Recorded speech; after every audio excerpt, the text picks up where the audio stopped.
శ్రీ శ్రీ శ్రీ కొండవీటి వీర వెంకట పట్టాభిరామయ్య గారి వంశం. ఇప్పుడేమైందమ్మా? ఎన్ని మాటలన్నారు?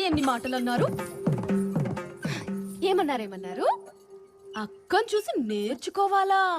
అక్క పొద్దున్నే లేచి యోగా చేసి స్నానం చేస్తదా, పూజగా సర్ది పూజ చేస్తదా, తులసి కోట చుట్టూ తిరిగి దండం పెట్టుకుంటదా, రామాయణ భారతాలు చదివి వినిపిస్తుందా, అది తన చదువుతో పాటు.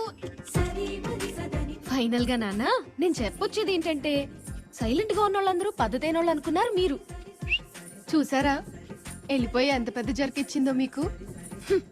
ఏ పాపం తెలియని నన్ను మాత్రం ట్రైన్ లో జతకొచ్చేసారు. మీ తల్లి కొడుకుల్ని చూస్తుంటే నాకు తెగ జాలేస్తుందబ్బా.